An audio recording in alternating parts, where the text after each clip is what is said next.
আপনি যদি বিপদে পড়ে যান, সামনে ডাকাত, সামনে চোর ডাকাত, রাতে অন্ধকারে আপনি কোথাও যাচ্ছেন কিংবা ফিরতেছেন, এরকম বড় ধরনের বিপদ যদি আপনি দেখতে পান, তখন আপনি সঙ্গে সঙ্গে সূরা ইয়াসিন প্রথম ৯ নাম্বার আয়াত, ইয়াসিন ওয়াল কুরআনিল হাকিম, এরকম লা ইবসিরুন পর্যন্ত, ইয়াসিন থেকে লা ইবসিরুন এই প্রথম ৯ আয়াত পড়বেন ইনশাল্লাহ। পড়ার পর দেখবেন ওই ডাকাত ও সন্ত্রাস ওই রকম বড় বিপদ আপনার কোনো ক্ষতি করতে পারবে না।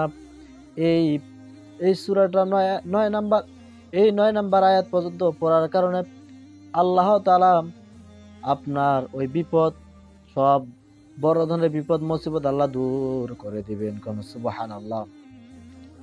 আর যদি দেখেন ছোট্ট ছোট্ট বিপদ সামনে, বড় ধরনের না, ছোট ছোট বিপদ যদি দেখতে পান, আপনি তখন একটা দোয়া পড়বেন।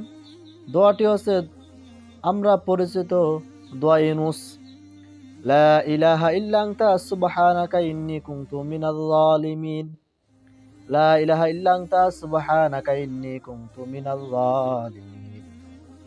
এই দোয়াটি ছোট বিপদ দেখলে, ছোট ছোট মুসিবত বিপদ দেখলে আপনি এই দোয়াটা বেশি বেশি পড়বেন।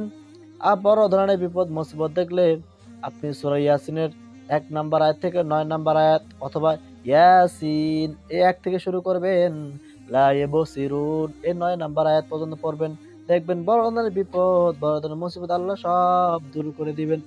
এর জন্য যখনই এগুলো দেখবেন আপনি এগুলো দোয়া কালাম পড়তে থাকবেন, ইনশাআল্লাহ আপনার বড় মুসিবত, বড় আপদ বিপদ আল্লাহ সব দূর করে দিবেন নিমিষের মধ্যে।